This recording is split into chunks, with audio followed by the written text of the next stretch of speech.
Bonjour à toutes et à tous. Donc je m'appelle Maëlle Copet et je vais introduire ce débat en tant que présidente du RTES, ce réseau que vous connaissez tous par cœur, ce réseau qui, déploie les solutions de l'ESS au quotidien dans 135 collectivités, différentes et plurielles. Je suis heureuse de lancer ce cycle de débats sur, l'alimentation durable. Pourquoi? Parce que, le 16 octobre en fait, c'est la journée mondiale de l'alimentation et que, sur des questions d'alimentation et quand on y ajoute, durable forcément on y parle d'ESS et d'ancrage de territoire. Donc je crois qu'en fait on a, sur ces questions, des on passe d'un moment de transition alimentaire. Beaucoup de collectivités se sont impliquées dans ces termes-là, pour faire monter les solutions d'alimentation durable à un moment où, dans le contexte dans lequel on s'oblige plus à parler de transformation du modèle alimentaire puisque le covid a révélé à la fois, une accélération sur l'alimentation durable, mais aussi la nécessité de repenser, les modes de production et de consommation en allant vers un modèle qui, je dirais qui fait un mélange d'ingrédients entre plus de proximité, plus de solidarité et qui prend la dimension climat, santé et aussi démocratie dans ce qu'on peut, faire comme système, alimentaire sur nos territoires. Voilà, c'est autant d'atouts, qu'on souhaite activer ici à la métropole de Nantes. J'y reviendrai au cours du débat, mais, en gros, dans le système dans lequel on est, dans le contexte et dans le moment dans lequel on est, les acteurs ESS, sont fortement impliqués sur ces sujets-là. Ils ont un rôle essentiel parce qu'ils savent innover, parce que, le confinement l'a montré, ils savent aussi, répondre quand je dis innover, c'est de l'innovation sociale, hein, répondre en solidarité pour les plus démunis, mais aussi pour un prix juste pour les producteurs locaux et cetera. Donc, sur ce cycle, on est, assez content de commencer par, cette thématique alliance entre territoires urbains et ruraux pour une alimentation durable et puis on va se retrouver pour aller plus loin sur ces questions-là tout au long des 6 prochains mois. C'est ça Chloé, hein, je me trompe pas? Je vais peut-être donner les futures dates maintenant ou tu le feras, à la fin? Je sais pas trop comment parce qu'on a plusieurs rendez-vous, en fait. On a essayé de cadencer les choses. Il y en a un, donc en novembre, le 20 novembre, le 11 décembre, le 15 janvier, le 19, février et puis on trouvera aussi un moment au printemps 2021. L'idée, en fait, de ces rendez-vous, c'est, de trouver, un moment, le café, ou, le déjeuner pour parler alimentation de manière concrète, et de faire circuler, on va dire, les bonnes pratiques, les freins, bref, tout ce qui peut nous faire améliorer, nous améliorer sur ce sujet-là. Voilà, je pense qu'il faut garder en tête que, on a vraiment sur ces questions alimentaires des forts leviers d'action pour les collectivités territoriales et que, la co-construction avec, les acteurs de l'ESS permet d'aller plus loin pour fabriquer aussi plus de solidarité et de démocratie. Le prochain rendez-vous, j'ai dit, c'est le 20 novembre, mais il sera vraiment dédié autour de l'agriculture urbaine et on reviendra sur les autres thématiques avec Chloé en fin de j'allais dire d'émission, non, d'atelier. Très bien, bah, merci beaucoup Maëlle. Juste un petit mot avant qu'on démarre, dans le vif du sujet, pour vous présenter donc les 3 discutants du jour. Donc Maëlle Copé, hein, qui s'est déjà présentée, qui est à la fois présidente du RTES, le réseau des collectivités territoriales pour une économie solidaire, et également vice-présidente déléguée à l'économie sociale et solidaire et à l'économie circulaire de Nantes Métropole. Nous avons également Luc Bodiguel, qui est directeur de recherche au CNRS sur les sujets droit et changement social et également chargé d'enseignement à la faculté de droit de Nantes et qui est également un des membres du projet de recherche Frugal sur lequel il aura l'occasion de revenir. Frugal signifiant formes urbaines et gouvernance alimentaire. Et enfin, Dominique S., qui est directeur des Anges Gardins et du pôle territorial de coopération économique Écopôle alimentaire d'Audruic et également président du réseau Cocagne. Voilà. Merci beaucoup à tous les 3 d'avoir accepté de discuter, aujourd'hui. Nous allons démarrer ce débat, cet échange, avec, Maëlle Copé donc, 1re question. Donc aujourd'hui, on se réunit autour de la question des alliances de territoires entre territoires urbains et territoires ruraux pour une alimentation durable. Donc en tant que vice-présidente d'une, métropole, je voulais savoir en quoi cette question concerne les métropoles et en quoi elle concerne l'économie sociale et solidaire? Alors, elle nous concerne tous cette question parce qu'on est d'abord des mangeurs, et qu'on a dans nos métropoles plein, de gens à nourrir et que, ça peut paraître bête comme ça de dire ça comme ça, mais on l'a vu notamment pendant le covid qu'on avait un certain, enjeu et des questions sur l'autonomie de territoires urbains et donc sur les, alliances qu'on pouvait, définir ensemble entre métropoles et milieux plutôt ruraux. Donc, pour une métropole, se poser la question de l'alimentation durable, c'est, un enjeu important avec plusieurs facettes. C'est un enjeu donc complexe puisqu'on va parler de la production, on va parler de logistique avec l'acheminement, de distribution, de consommation forcément, de qualité, d'accessibilité au foncier et cetera et cetera. Donc autant de sujets qui concernent, beaucoup de politiques publiques différentes et aussi, comme je l'ai dit en introduction avec ma casquette, du RTES, qui concerne beaucoup d'acteurs de l'économie sociale et solidaire. Alors ici à Nantes, on a, une identité un peu territoriale, créée autour de enfin on a une histoire en fait avec l'agroalimentaire, hem et on a, donc cette filière, ce secteur qui est historique, qui est stratégique et de fait, qui est incontournable, je pense à un certain nombre d'acteurs dits classiques et on a aussi un certain nombre d'écosystèmes, on dit ça aujourd'hui, aussi d'acteurs de l'ESS qui sont, organisés, sur le territoire.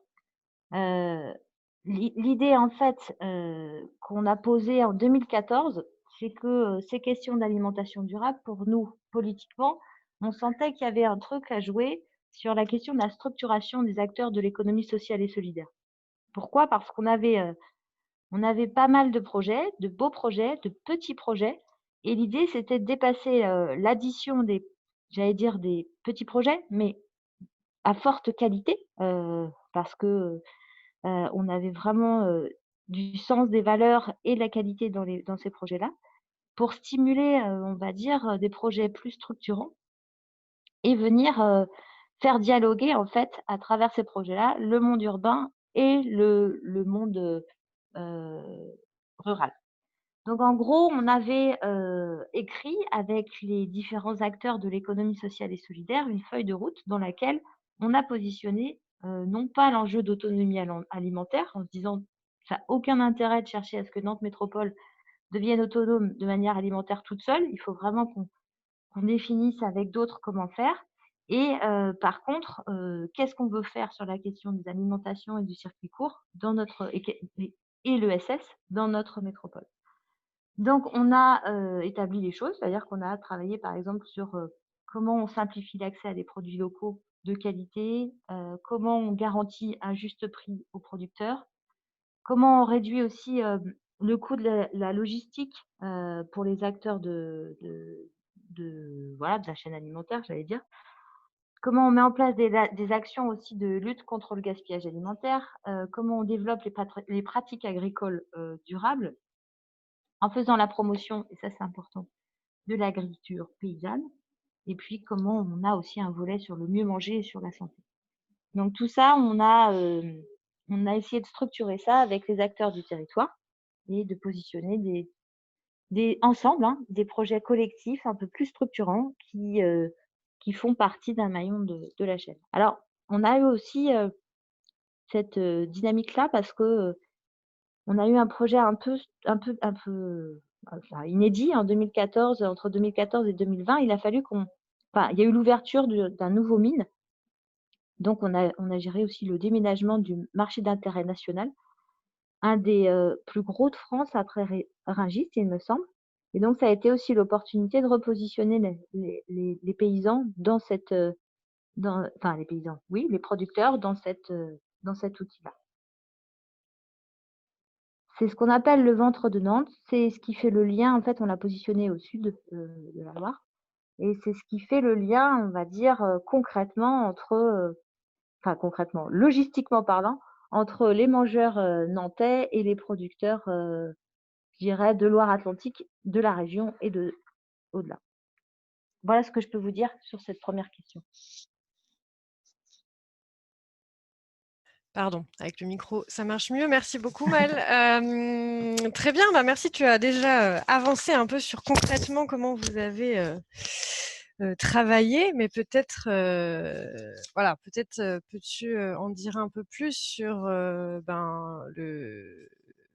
PAT de Nantes Métropole et sur comment il s'est mis en place et les enjeux qui ont pu être travaillés avec en tête voilà, cette histoire d'alliance entre territoires urbains et ruraux. Ouais, alors on a été, jusqu'à écrire une stratégie. Alors le plan alimentaire territoire ou le projet alimentaire territoire, je sais jamais. Moi, Territoire, j'ai toujours oui. envie ouais, j'ai toujours envie de parler de plan, mais je crois que c'est projet. Bon bref, en gros l'idée c'était de dire: «Il faut qu'on ait une gouvernance alimentaire sur notre territoire».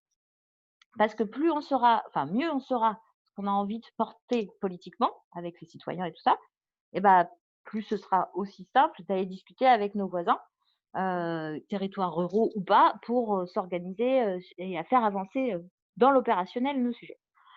Une fois que j'ai dit ça, on a travaillé pendant, 1 an, voire 2, hein, parce qu'on a, eu le souci de s'adresser à tous. Donc là, en gros, ce que je vous ai raconté précédemment sur l'économie, sociale et solidaire, c'était précieux. Parce qu'en fait, au moment où on lance les concertations citoyennes, avec les acteurs et cetera, sur notre territoire et ben, en fait, on a déjà une communauté, hein, je vais pas l'appeler écosystème, mais on pourrait dire écosystème, de l'économie sociale et solidaire qui s'engage, pour les différents types enfin, pour les objectifs qu'on avait fixés. Circuit court, je vous rappelle, logistique décarbonée, mieux manger, bien rémunérer les producteurs, une agriculture de qualité et cetera.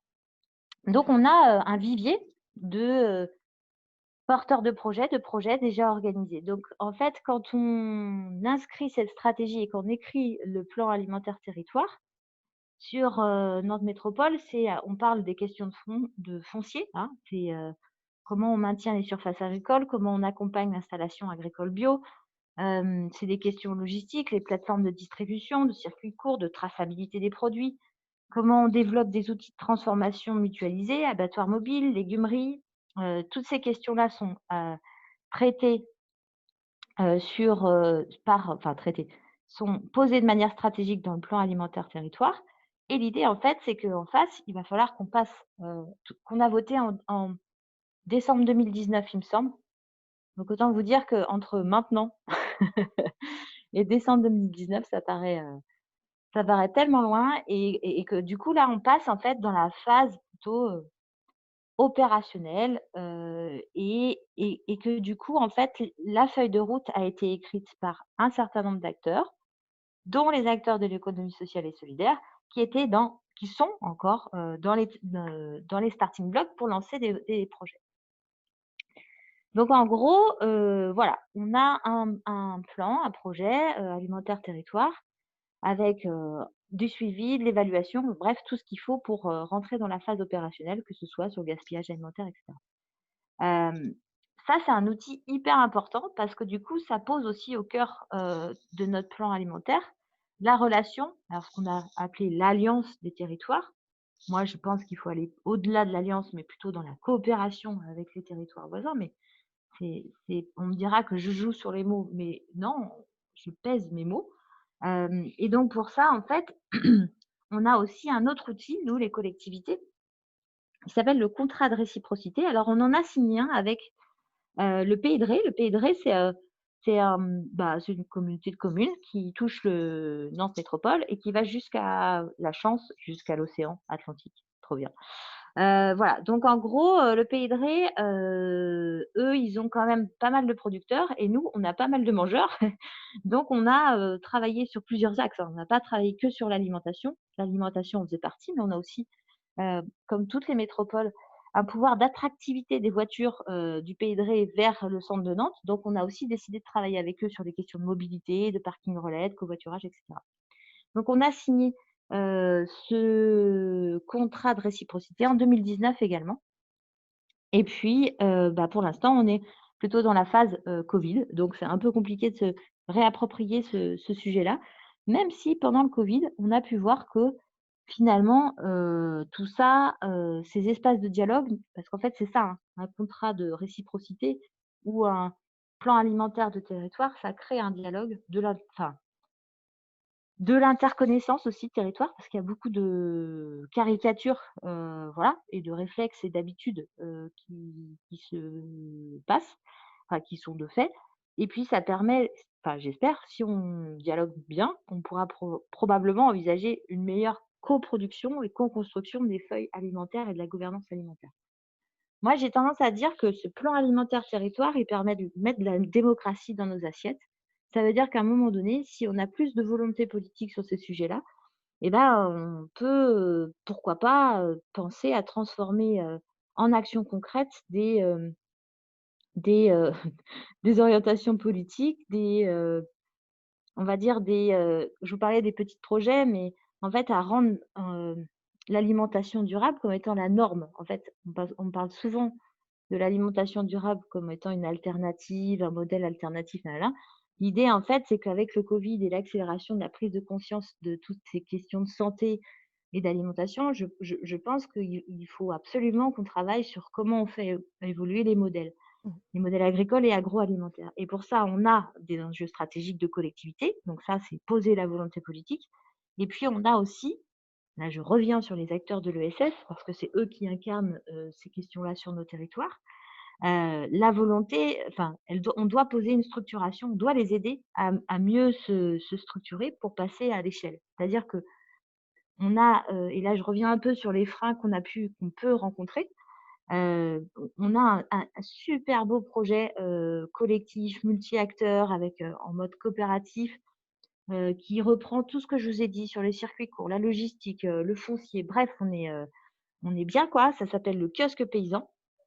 Et ça fait, je crois que ça a commencé en de mémoire 2018.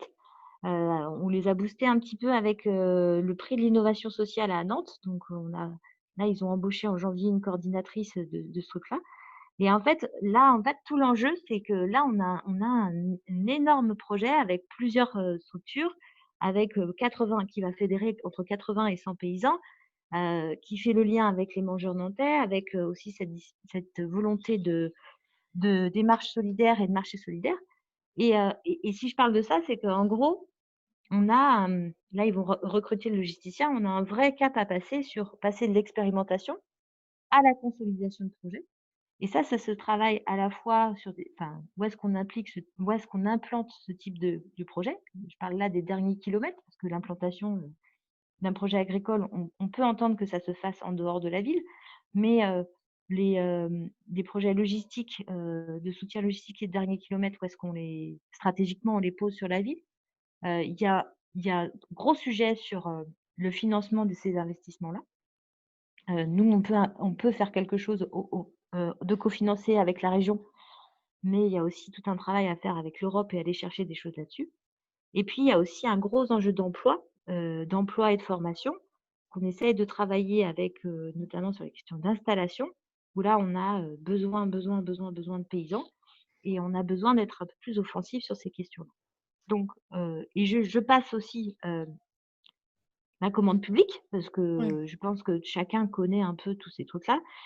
Par contre, ce qui est important, c'est peut-être, une expérience sur laquelle, moi je souhaite, qu'on fasse un petit zoom et je pense aux Rennais, à Rennes, aux cousins bretons, parce qu'en fait Nantes est en Bretagne.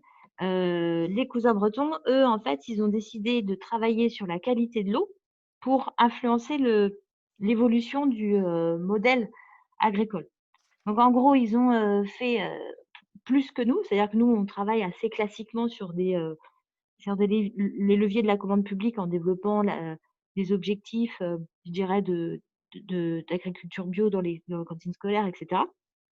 Et on se dote d'outils concrets avec le kiosque paysan. Mais eux, ils sont allés carrément, sur l'idée, bah, en fait, le principe, c'est ça, c'est-à-dire pour préserver la qualité de l'eau, il faut changer le modèle agricole dans certaines zones, notamment les zones de pompage. Et donc du coup, nous, on garantit que si vous faites ce travail-là d'utiliser moins de pesticides, je le fais avec mes mots, bah, en fait, on vous rachète une partie, on vous commande une partie de ce que vous produisez. Et ça, c'est intéressant, je pense. C'est un vrai levier qui garantit aussi des revenus à ceux qui osent changer de modèle. Le projet Terre Voilà, de pardon, source, porté par la communauté voilà. eau du bassin rennais, comme le précise Monsieur Bodiguel. Maëlle, je te coupe un peu car le Ouais, non, pardon, j'ai fil plein de choses à dire, mais il faut il y a laisser plein de la choses parole à aux dire autres. et il y a aussi plein de questions, mais Ah d'accord. je te propose, enfin 3 questions OK. notamment. Tu as évoqué l'Europe, donc j'en profite. Nous avons une question d'Antoine Newman, j'espère que je n'écorche pas son nom de famille, qui est conseiller délégué à la ville de Strasbourg et qui demande si la signature du pacte de politique alimentaire urbaine de Milan a eu un impact important, s'il a été structurant pour Nantes ou si ça a plutôt une valeur symbolique. Je ne sais pas. Pardon, je peux répondre ou il y a d'autres Oui, questions? il y a d'autres Non? questions, mais je veux bien que tu Ah répondes d'accord. rapidement à celle-ci et les autres, on les conserve de côté, mais après avoir donné la Hem, parole à Monsieur Bodigel et Monsieur S. Pour moi, le pacte de Milan, il nous a permis de faire le projet alimentaire, à bon niveau. En fait, enfin voilà, moi je le dis, ça a été, un moment de positionnement de la métropole nantaise au même niveau que d'autres villes européennes qui sont, offensives sur ces questions-là depuis plus longtemps, depuis bien longtemps. Donc, concrètement, je vous le dis, ça amène aussi des ressources, des échanges de bonnes pratiques. Moi, vraiment, j'ai trouvé que c'est, le point de départ qui nous a permis d'aller jusqu'à travailler sur les folles journées, des tables nantaises, enfin de travailler aussi une espèce d'identité nantaise à travers nos assiettes, quoi. Merci bien. Bon, je m'adresse maintenant à Monsieur Dominique S. Comme je disais tout à l'heure, vous êtes directeur des Anges Gardins et du PTCE, Pôle territorial de coopération économique, l'écopôle alimentaire d'Audruic. Déjà, je vous propose le de manière assez rapide de présenter ces différents projets et de nous dire en quoi la question de l'articulation ou des articulations ou de l'alliance entre territoires urbains et ruraux se pose dans le cadre de ces deux projets notamment. Oui, ben, si vous voulez bien, je voudrais quand même faire bonjour, merci à tous et merci de nous avoir invités. Je vais vous la faire quand même à l'envers si vous le voulez bien.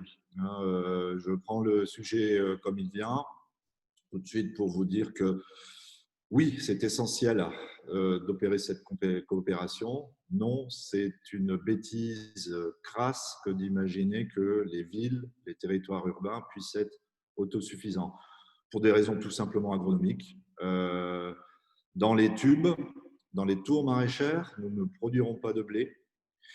Et on ne peut pas dire à la campagne, nous on fera ceci et vous, il vous reste cela à faire. Il y a quelque chose qui existe dans le monde agricole, c'est l'assolement, la rotation des cultures, et qu'il faut laisser à un moment donné les territoires avoir encore des capacités de pouvoir varier leurs capacités de culture et de ne pas rentrer dans une logique qui ferait qu'on serait dans des spécialisations sur certains produits, inexorablement des spécialisations sur certains produits en ville, et de l'autre côté, vous ferez les légumes racines puisqu'on ne peut pas les faire en ville, vous ferez ceci, vous ferez cela. En outre, j'insiste sur le fait que les grandes tendances qui visent à technologiser en fait une agriculture qui puisse être compatible avec des espaces restreints, à peu de choses près, pour la plupart, sauf quand il s'agit d'agriculture de précision, mais je n'aurai pas le temps de rentrer dans tous ces détails agronomiques qui différencient des techniques plutôt que d'autres. Eh bien, ces nouvelles technologies sont en prise quand même aujourd'hui avec les GAFA. Ce sont les GAFA qui les rachètent. Donc, ce n'est pas les locaux qui ont le pouvoir effectivement sur les outils. L'important, c'est le coût des investissements des nouvelles technologies, type tour maraîchère, etc. Aujourd'hui, sont dans les capacités, dans l'ordre des possibilités d'être captés par les GAFA et donc de nous rendre quelque part prisonniers d'acteurs dont on ne sait pas quelles pourraient être leurs intentions de pouvoir mettre la main sur une fonctionnalité aussi importante de la vie qui est celle de… Donc, juste, même si mon propos est plutôt un propos de doctrine, un propos théorique, voire même pour certains idéologique, je pense que le fait de se pencher 5 minutes sur la logique de l'agronomie nous défend de toute tentation d'avoir une forme d'autonomie des villes, des agglomérations vis-à-vis des campagnes, mais bien au contraire de jouer effectivement l'enjeu d'une alliance. Alors, des alliances dont il faut arrêter de faire des textes sur les coopérations ville-campagne, mais réellement incarnées par des outils, et même pas des dispositifs, des outils. Et ces outils qu'on propose aujourd'hui, ce sont ce qu'on appelle, nous, dans notre jargon, un cocagne, des écopoles alimentaires. Donc, on a été gratifié d'être repris par Cocagne sur cette expérience-là, puisqu'on est les auteurs des premiers écopoles alimentaires dans le nord de la France, qui sont en fait des pôles territoriaux de coopération économique. Donc, ce n'est pas des inventions en soi, puisque les pôles territoriaux de coopération économique, nous en faisions peut-être sans en avoir l'air, mais c'est un statut. C'est quelque chose qui est écrit dans une loi qui est celle de l'économie sociale et solidaire. Donc, c'était les fameuses lois Hamon. Donc, comment faire des pôles opérationnels de coopération territoriale pour rendre possible quoi? Premièrement, la structuration de l'offre de production. Et ça reste pas simplement qu'une question de texte, d'intention, mais vraiment d'application technique, puisque quand on veut organiser l'offre, il faut organiser cette complémentarité de la diversification. Donc, il faut que les gens se causent et s'entendent sur le fait qu'ils puissent répartir des productions et pas tous faire la même chose en même temps, comme ça c'est déjà dans le monde agricole trop souvent fait, trop souvent vu. Donc, il faut déjà arriver à faire en sorte qu'il puisse y avoir une entente sur les complémentarités de production, peut-être accorder à des acteurs comme l'insertion par l'activité économique, des gens comme nous, en quelque sorte, le fait d'être plus attentifs à combler les maillons manquants. Par exemple, nous, sur Lens-Liévin, nous développons plutôt une capacité de production fruitière parce que dans notre région, le contexte pédoclimatique a été plutôt favorable aux grandes cultures et donc personne ne s'emmerde à faire du fruit. Voilà. Donc, qui fait des fruits?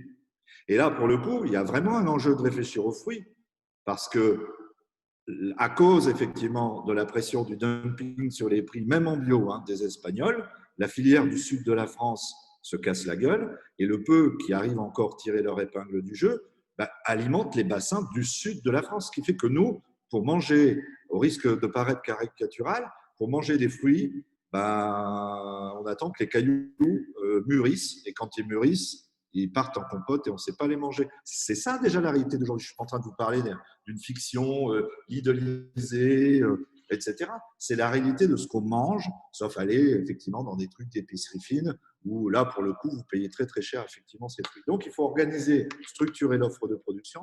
Cette structuration nécessite d'avoir des logistiques territoriales adaptées, logistiques de stockage, stockage froid, diffusion, agréage. Donc, vous voyez, tout ça, on est tout de suite dans des cœurs de métier là. Et en fait, des cœurs de métier qu'on associe un peu d'excitant, mais en même temps d'anxiogène, que de se confronter à une réalité de cahier des charges complètement nouvelle. Donc, les références métiers qui aujourd'hui, les référentiels métiers qui s'appliquent aux travaux, aux métiers de la logistique, ne s'appliquent pas tout à fait à cette logistique de circuit court. Donc, il faut arriver effectivement sur ce terrain incognita, faire preuve de bon sens, de bonne entente et d'une capacité d'adaptation à ces formes d'expérimentation territoriale. Ce qui fait que du coup, le troisième enjeu des écopoles, c'est de participer à la professionnalisation des acteurs. L'enjeu n'est pas de savoir aujourd'hui si on adhère à la transition écologique et sociale. L'enjeu, c'est écologique et sociale.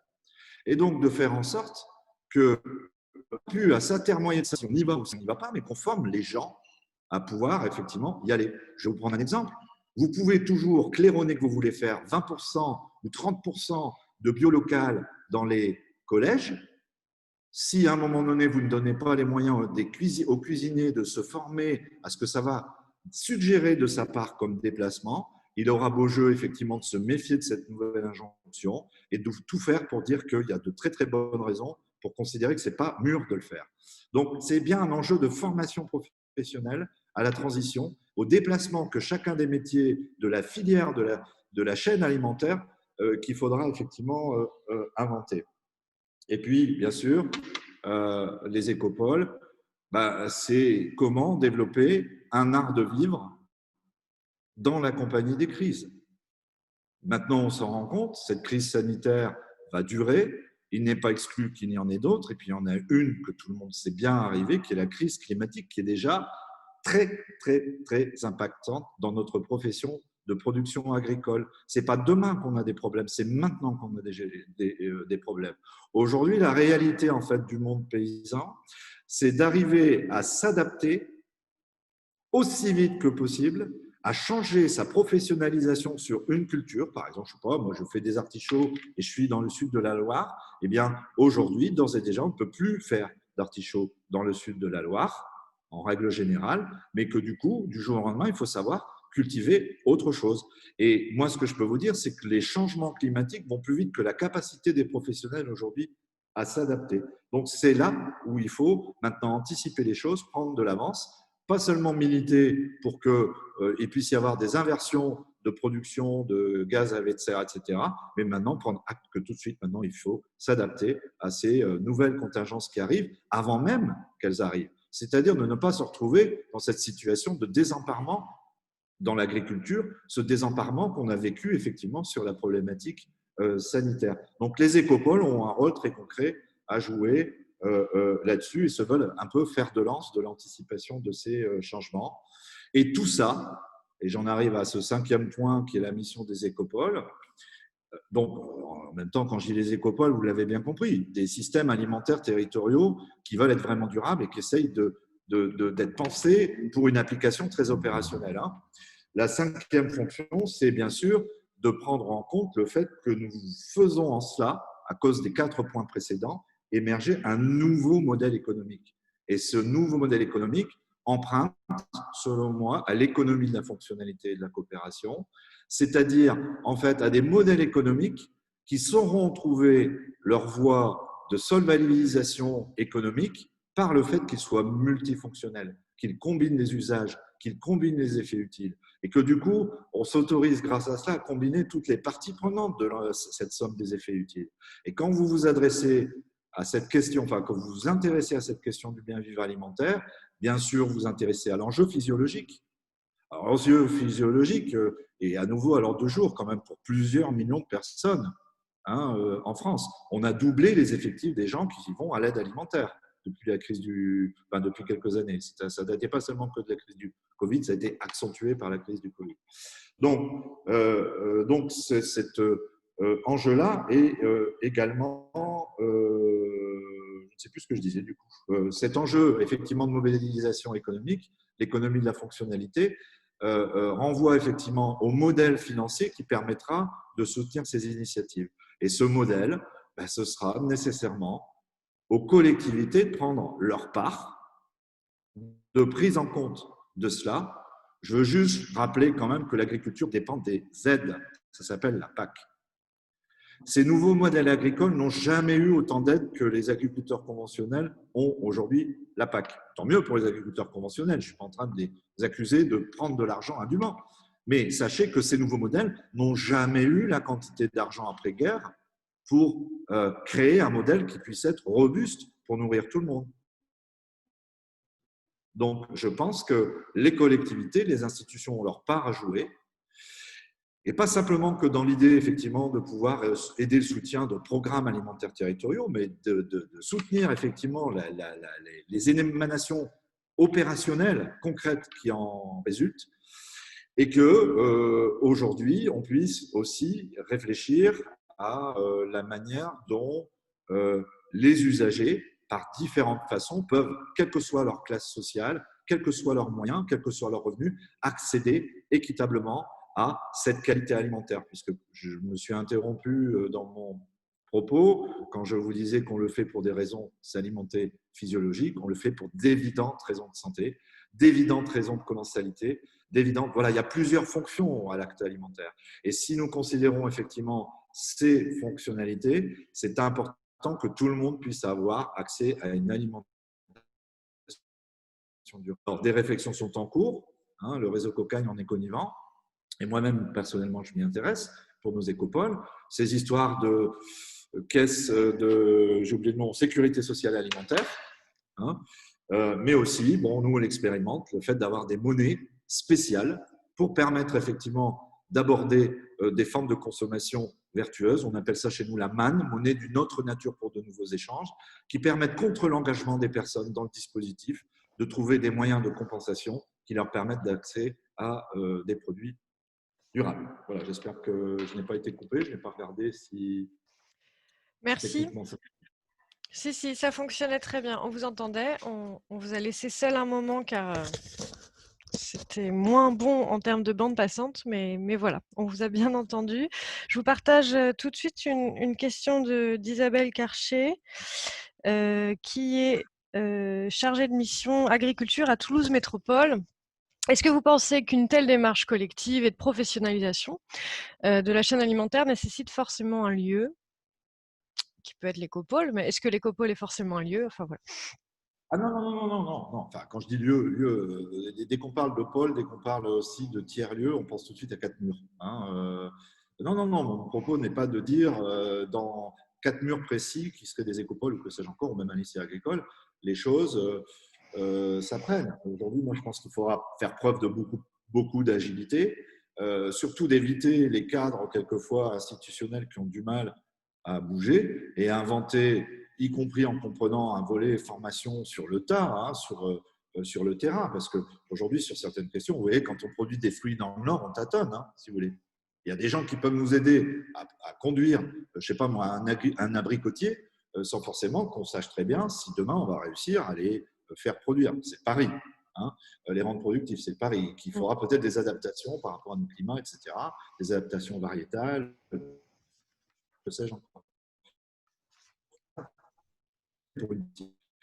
Effectivement, toutes les institutions modernes qui sont aujourd'hui intéressées par une nouvelle façon de produire avec de nouvelles techniques, des contingences peut-être de productivité qu'on peut réinterroger nouvelles et dont on ne bourre plus le crâne des jeunes agriculteurs aujourd'hui, toutes les institutions qui sont parties prenantes peuvent le faire. D'ailleurs, dans les pôles territoriaux de coopération économique, nous devons avoir parmi les acteurs, 1, des collectivités, 2, des acteurs de l'ESS, 3, des acteurs de l'économie classique, hein, ça peut être des agriculteurs en l'occurrence, et 4, des établissements d'enseignement, 5, des chercheurs. Je pense que j'ai oublié aucune catégorie. Mais il y a des experts autour de moi qui sont en mesure de rajouter une catégorie d'acteurs que j'aurais oublié dans le petit Robert des PTCE. Merci beaucoup, Dominique S. Là encore, bon, il y a plein de questions qui viennent, mais je voudrais, le temps file vraiment vite, donc je voudrais qu'on donne la parole à Monsieur Bodigal et j'espère qu'on aura le temps de rééchanger un peu à la fin. Juste pour information, j'excuse Maëlle Copé qui a dû nous quitter car elle était en conseil métropolitain et celui-ci reprenait. Voilà. Mais Monsieur Bodigal, donc à vous, voilà, peut-être après les exposés interventions de Maëlle Copé et Dominique S, nous dire en quoi cela fait écho notamment à vos différentes recherches et peut-être celles que vous avez menées dans le cadre de Frugal et voilà, quels sont finalement les outils au sens large, mais vous l'expliquerez, dont peuvent se saisir les collectivités territoriales. Bien, bonjour à tous. Merci de cette invitation. Bonjour à Dominique, avec qui on s'est croisé il n'y a pas très longtemps, avec Dominique Paturel, justement sur les questions de justice alimentaire. Donc moi, je vais avoir un discours peut-être un peu plus froid, ou qui semble un peu plus froid, mais en fait qui cache des réalités tout aussi chaudes que celles que Dominique Hayes vient de vous décrire. Je vais vous parler d'un contrat de recherche qui se termine actuellement, qui s'appelle Frugal, hein, qui est sur les flux, la gouvernance et les formes des aires urbaines alimentaires, des aires urbaines en matière alimentaire. Et donc, il vient de se terminer. Je voudrais vous donner quelques éléments d'information. D'abord, ce qui a été produit, parce que ça peut peut-être vous intéresser. Et puis, les grands enseignements. Enfin, les grands enseignements, c'est un grand mot. Les enseignements de ce contrat, les enseignements principaux. Et puis, peut-être terminer par vous donner un éclairage particulier sur des outils à disposition des collectivités territoriales notamment. Donc, Frugal était divisé en plusieurs parties, hein, comme c'est toujours le cas dans les contrats de recherche. Et il y en avait un notamment sur lequel je vais insister aujourd'hui qui portait sur les acteurs et la gouvernance. Je pense que c'est ce qui est le plus adapté à notre discussion. Et pour vous donner une idée des outils qui ont été développés, ce sont des outils essentiellement d'aide à la décision. Donc pour tous ceux, par exemple, qui s'engageraient dans des processus de type projet alimentaire territorial ou assimilé, parce qu'il y a plein de projets alimentaires territoriaux qui ne sont pas labellisés ou qui ne portent pas ce nom. Et donc des outils méthodologiques et puis après et une série d'études de cas. Donc, dans les outils méthodologiques, on a essayé de créer un modèle de frise chronologique qui permet notamment de comparer les dynamiques d'évolution de la gouvernance alimentaire d'une ville à l'autre sur à peu près 30 ans, ce qui permet quand même d'avoir une certaine visibilité sur, non seulement sur l'histoire, mais surtout sur la capacité de la ville à innover dans le domaine. D'ailleurs, on a remarqué dans le cadre de la crise de la Covid-19 que les villes qui avaient des partenariats déjà établis depuis de nombreuses années, bien au-delà des PAT d'ailleurs, ont sans doute eu une plus grande capacité, évidemment c'est du conditionnel, à réagir à la crise. Donc ces modèles de frise chronologique peuvent apporter véritablement une idée sur les processus, etc. Je reviendrai après sur la question du processus. Le deuxième élément sur lequel je reviendrai aussi un peu après, c'est un deuxième outil d'aide à la décision, c'est une classification des instruments d'action publique, essentiellement assez originale puisqu'elle s'appuie uniquement sur les dispositifs juridiques à disposition des collectivités territoriales. Donc je vais vous en parler un petit peu après, si on a le temps. Troisième outil qui peut vous intéresser, c'est un outil d'autodiagnostic des pratiques d'accès à une alimentation de qualité pour tous. Alors, il existe déjà un autodiagnostic en matière de justice sociale qui avait été développé par Serge Bonnefoy, par Pecker, etc. Mais là, c'est un autodiagnostic encore plus précis qui est à disposition, hein, qui est libre d'accès. On a une analyse des PAT d'agglomération et puis on a tout un tas de monographies qui peut concerner des thèmes particuliers, épicerie solidaire, implantation de commerce alimentaire, distribution alimentaire, notamment les stratégies d'implantation, la restauration collective, les marques territoriales, etc., etc. Tout ça, vous pourrez le retrouver sous forme de fiches dans un livret de recherche. Il y aura des livrets d'acteurs et des livrets recherche. Les livrets de recherche, donc plus ce que nous, rechercheurs, évidemment, on s'occupe, qui vont être normalement disponibles d'ici la fin du mois, au pire fin du mois de novembre, qui seront des livrets, c'est un livret feuilletable sur Internet. Et puis, il y a des cahiers d'acteurs qui sont gérés par l'un des autres réseaux des collectivités territoriales, qui est Terres en Ville, puisque Terres en Ville était partenaire de ce projet Frugal, partenaire acteur de ce projet Frugal. Et d'ailleurs, Nantes et son PAT dont on a entendu parler a été l'un des partenaires. Donc ça, c'est un aspect. S'il me reste encore un peu de temps, je voudrais maintenant aborder peut-être quelque chose qui est peut-être plus intéressant. Après les outils, qu'est-ce qu'on a appris?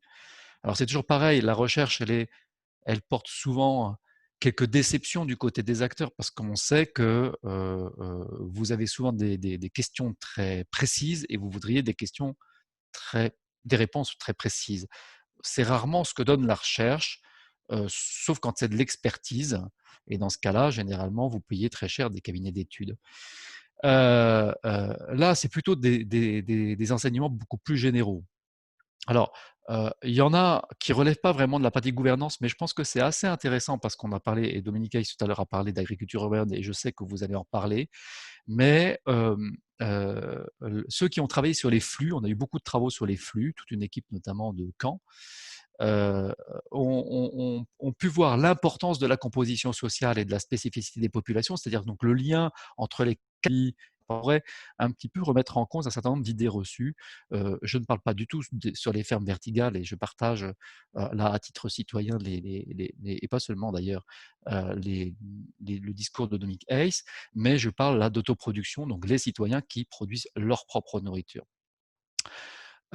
Plus du côté de la gouvernance, et peut-être ça vous intéressera plus, ce qui est évident dans toutes les monographies, tous les travaux de terrain qu'on a fait, c'est que les collectivités locales aujourd'hui sont vraiment et constituent les acteurs structurants de la gouvernance alimentaire.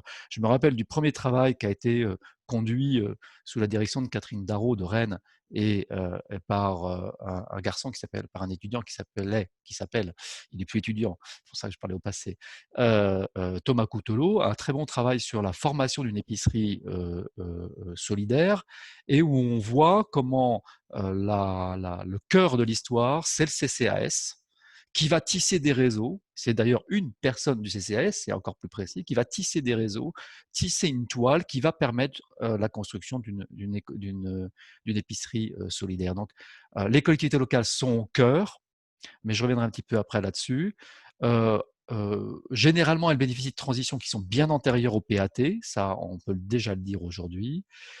Et ces collectivités locales, c'est un autre enseignement de Frugal, même si on le savait déjà avant, mais maintenant c'est sur le papier, les collectivités locales bénéficient de grandes compétences et beaucoup d'instruments juridiques pour pouvoir agir, alors que très souvent au début de ce contrat, nous les acteurs nous renvoyaient l'idée qu'ils n'avaient pas de compétences et qu'ils ne pouvaient pas agir. Voilà. Alors, juste quelques bémols, et puis après, vous me direz si j'ai encore un peu de temps. Juste quelques bémols. D'abord, il faut bien être. C'est toujours très difficile de remonter en généralité à partir de cas d'études. On a essayé, hein, c'est d'ailleurs l'objectif des frises chronologiques et des différentes méthodes d'analyse de gouvernance qu'on a utilisées. Mais par exemple, dire que ce qui a marché pour notre épicerie solidaire, l'épicerie solidaire dont je viens de vous parler, est transposable ailleurs, dans les mêmes conditions, la réponse est non. Voilà. Parce que les particularités locales sont telles qu'elles sont déterminantes pour l'aboutissement des projets. Donc chaque territoire doit trouver ses modalités de fonctionnement qui tiennent parfois à des personnes, une personne particulière, un groupe particulier, mais généralement aussi à une collectivité locale particulière. Donc c'est aussi positif. Hein. Le deuxième bémol peut-être, c'est qu'il n'y a pas de planification spatiale de l'offre alimentaire, vous le savez tous, et du coup on a des grandes inégalités dans l'accès à l'alimentation, des grosses difficultés. On ne peut pas traiter de la même façon, hein, par exemple, les zones, on va dire autour de la ville, les zones de banlieue, qui par exemple souffrent de désert alimentaire, et puis des zones de centre-ville où viennent s'agréger aujourd'hui plein de petites surfaces de proximité, etc., etc. Et puis un troisième bémol, c'est que les enjeux d'accessibilité sociale, donc la partie justice sociale de la gouvernance alimentaire, restent encore très difficiles à intégrer par les acteurs de terrain. Donc je ne sais pas si j'ai encore un peu de temps pour parler ou s'il vaut mieux aller vers la discussion. Il est déjà 26, mais le temps file très vite et il y avait quelques questions. Enfin, en fait, ce que je trouve intéressant là dans ce que vous dites, Monsieur Bodigal, c'est que finalement les collectivités ont plein d'outils. Donc on parle d'outils, mais qui sont finalement soit des réglementations, soit des outils de gouvernance entre territoires pour s'emparer de la question alimentaire et de l'activer, et sur différentes entrées qui sont pas forcément directement liées à l'alimentation, mais qui la concernent, soit par une entrée santé, soit par une entrée développement urbain, urbanisme. Enfin, voilà, c'est aussi toutes ces questions-là qui sont très intéressantes à regarder. Je pense, vous avez évoqué beaucoup d'outils tout à l'heure que la recherche frugale a permis de développer. Ils sont en ligne. Peut-être en dire un mot là-dessus, peut-être même si vous avez la possibilité de mettre le lien dans le fil de conversation, parce que c'est vraiment des outils dont peuvent concrètement s'emparer les collectivités, et ensuite pointer que c'est en tout cas les collectivités territoriales ont un rôle essentiel à jouer. La question, moi, du coup, j'ai envie de poser un peu en rebond à vos propos à Monsieur Dominiquet, c'est en tant qu'acteur, vous, qu'est-ce que vous attendez des collectivités territoriales? Vous dites aussi qu'elles ont un rôle essentiel dans les PTCE. On a entendu qu'elles vous sous-attendiez qu'elles agissent notamment en matière de soutien à une agriculture qui ne soit pas uniquement l'agriculture conventionnelle, qu'elles agissent donc par rapport à ça aussi à l'échelle européenne, puisque c'est quand même la politique agricole commune qui intervient très fortement sur la question agricole. Mais très concrètement, là, qu'est-ce que vous attendriez des collectivités et comment elles peuvent agir? Oh, qu'est-ce qu'on veut pour Noël? Non, moi je pense qu'il est essentiel que les. Alors moi, c'est mon point de vue. Hein, c'est pas forcément un point de vue partagé dans toute Bretagne, par exemple, ou de tous les acteurs. Moi j'ai toujours considéré que notre travail c'était l'action. Et plus les besoins sont pressants, et ils sont pressants pour les raisons que j'ai dites tout à l'heure, plus vite il faut quand même se mettre à la tâche. Surtout que l'agriculture nécessite, dans certaines de ses formes, je pense notamment à l'archipel fruitier, d'avoir un temps d'attente avant de pouvoir bénéficier des fruits. Des fruits. Donc, l'idée, moi je pense, c'est que les collectivités rendent possible le plus vite possible que les choses soient, c'est-à-dire qu'elles puissent jouer un rôle dans l'acquisition de terres, elles puissent jouer un rôle dans l'acquisition des bâtis, elles puissent jouer un rôle aussi pour que les choses se fassent et que la logistique suive. En gros, qu'elles soient garantes un peu de ces biens communs dont moi je me suis toujours interrogé de la nécessité, sauf pour les hauts de bilan de certaines de nos structures, d'en être nous-mêmes les acquéreurs. Vous voyez, donc qu'il puisse y avoir une belle alliance d'un nouveau genre entre l'action avec les actionnaires solidaires que nous sommes et de l'autre côté les collectivités, ce qui suppose quand même de la part des collectivités de faire un effort pour être pris quand même quelque part dans les débats comme des pairs et pas comme des attributaires de marché, pas comme des gens qu'on consulte dans des réunions parmi tant d'autres acteurs. Je pense que des acteurs qui aujourd'hui disent « Ok, on est prêt à nous à prendre un risque d'entreprendre cette forme d'économie solidaire », eh bien qu'ils puissent avoir cette qualité d'écoute et de co-construction des politiques. Une fois de plus, moi je trouve que les pâtes, c'est très intéressant, mais les pâtes sans avoir une veille attentive sur qui vont être les opérateurs de ces pâtes, c'est un peu comme les agendas il y a 21, il y a 20 ans. C'est quoi? Des catalogues sur des papiers glacés. Enfin, je suis un peu provocateur hein, et caricatural, mais que personne ne m'en veuille. Mais pour bien se faire comprendre, je pense qu'il convient de dire qu'il y a un partage des rôles à trouver et que je ne pense pas que le rôle de la collectivité, ce serait de régenter ces systèmes-là comme ils régenteraient la gestion des déchets, vous voyez, en étant propres les opérateurs de la collecte des déchets. C'est trop compliqué sur ce niveau-là, mais que par contre, elle trouve les moyens nécessaires pour que les choses se fassent et qu'elles se fassent et soient garanties dans le temps et de faire en sorte que personne ne peut confisquer les biens communs sur lesquels reposent les systèmes.